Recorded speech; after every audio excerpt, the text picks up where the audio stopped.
Welcome back to the Growth Snack. Great to be here. Today, we're diving into a book it's really sparked countless conversations, hasn't it? Oh, absolutely. It shifted how millions approach their finances.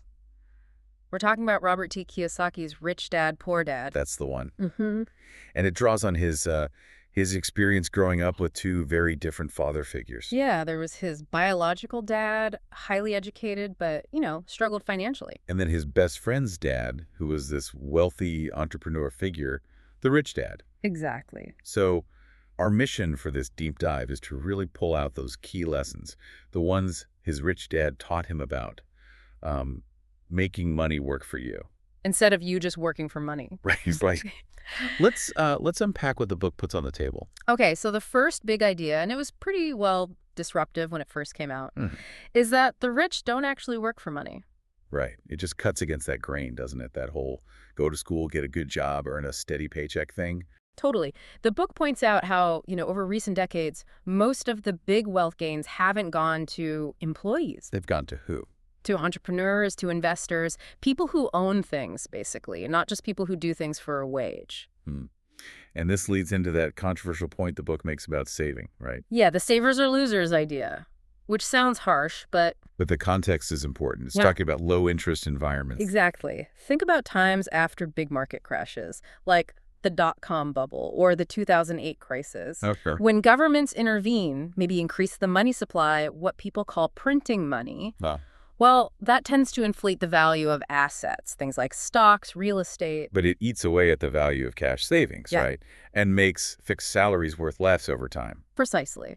So the book's argument is this cycle helps asset owners, the rich, while potentially hurting the poor and middle class who rely on wages and savings. It really highlights a difference in mindset, too, doesn't it? The two dads. Oh, massively. The contrast is stark. One dad would just say, I can't afford it. Which, as the book points out, kind of shuts down your brain. Yeah. Stops you looking for solutions. Exactly. But the other dad, the rich dad, he'd ask, how can I afford it? And that simple question forces you to think, to find ways, to get creative. It's a fundamental shift, all about the power of your thoughts, really. So building on that thinking piece, the next critical lesson is why financial literacy is so vital. Yeah, specifically understanding assets versus liabilities. This is like the absolute foundation of the whole book. Okay, break that down. Assets. Simple definition in the book. An asset puts money in your pocket. Like what? Give me examples. Okay, so rental income from a property you own, dividends from stocks, royalties from, say, a book or music, or income from a business you own but don't have to run day to day. Got it. Puts money in, so liabilities. Take money out of your pocket. Simple as that. Like mortgage payments, car loans. Yep. Credit card debt, interest payments, even ongoing stuff like property taxes and upkeep costs. This is where the book gets tricky for some people with the whole house thing. Right, because we're all taught our house is our biggest asset. But the book says, maybe not. It argues that if your house is constantly taking money out of your pocket, mortgage, taxes, insurance, repairs, then by its definition, it's functioning as a liability. Wow. That's a tough pill for some. But the 2008 crash kind of showed that, didn't it? It was a brutal lesson for many. People thought values only went up, then found themselves owing more than the house was worth with this huge monthly expense. And this ties into what the book calls the rat race. That cycle people get stuck in. You get a raise, make more money. But then what happens? You buy a bigger house, a fancier car, rack up more credit card debt maybe. So your expenses just rise to meet or even exceed your income. Exactly. You're running faster and faster on the treadmill, but you're not actually getting ahead financially, still trapped. So the key message here isn't just earn more money. No, not at all. It's about financial intelligence. That's what solves the problems, according to the book. And that means understanding the numbers. Yeah, being able to read financial statements, understand cash flow, knowing the story your money is telling you. It's like a financial scorecard. Okay, so understand the difference between assets and liabilities. The next step the book talks about is actively playing the game, right? Mind your own business. Exactly. And that doesn't necessarily mean quitting your day job straight away. Right. It's more about focus. It's about focusing on building your asset column, while you might still have your job for income and stability, especially at first. So what kind of assets does the book suggest focusing on? Things that generate income. Real estate that brings in rent is a big one in the book. Stocks that pay dividends, maybe bonds, notes. Intellectual property like royalties? Yeah, or businesses that you can own but don't require your constant hands-on presence to run. And the book draws contrast here with how people buy luxuries, Oh, definitely. It says the rich buy luxuries last. using income from their assets. Right. Whereas the poor and middle class often buy luxuries first, maybe on credit, Do you ever look rich? but actually just digging themselves deeper into liability territory, more debt. It really makes you think, are you buying stuff that looks good or stuff that works for you? That's the core question. The book views putting a dollar into your asset column as like hiring an employee, An employee that works 24/7. potentially for generations. Yeah. That's the power of compounding assets. Okay, so understand assets, build them. Then the book gets into the rules of the game. Taxes, corporations. Yeah, it touches on the history of taxes, how income tax started, kind of like that Robin Hood idea, initially aimed at the wealthy. But didn't stay that way. Nope. As the book explains it, government needs grew, and taxes eventually became a pretty big chunk out of middle-class incomes, too. So where's the advantage the book points to? Understanding legal structures, specifically corporations. The book highlights a key difference.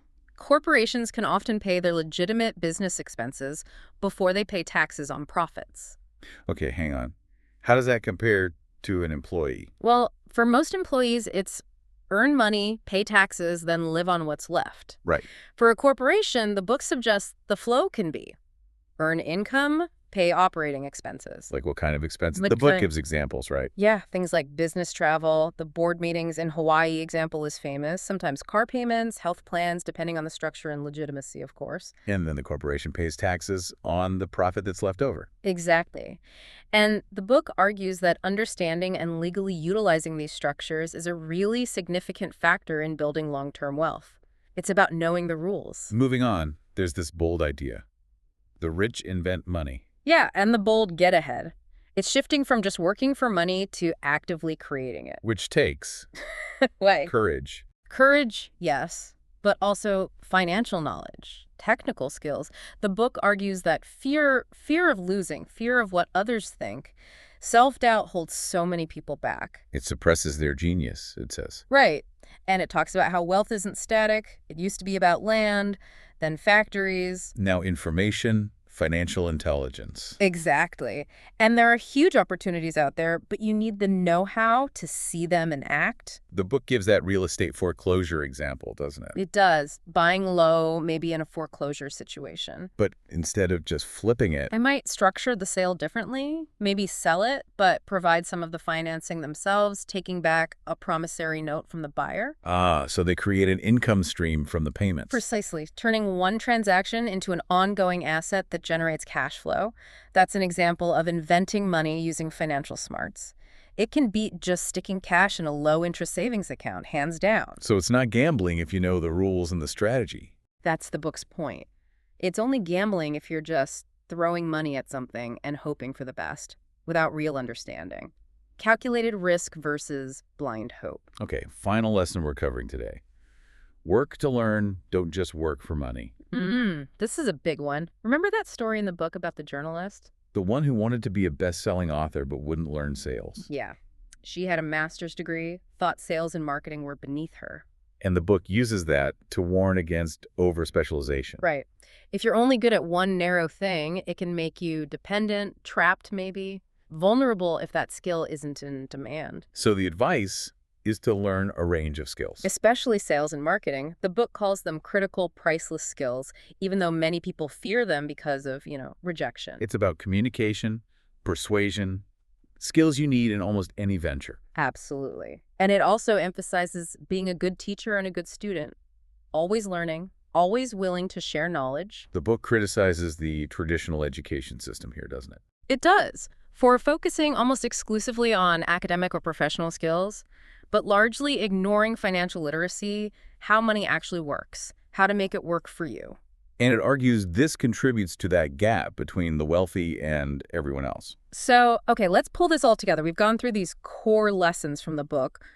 What does it all mean for you, the listener? Well, I think it's fundamentally about a mindset shift, isn't it? Definitely. Moving away from just being an employee trading time for dollars. Towards thinking like an investor, like a business owner. Yeah. Someone who builds assets that generate income. It really pushes the importance of financial education.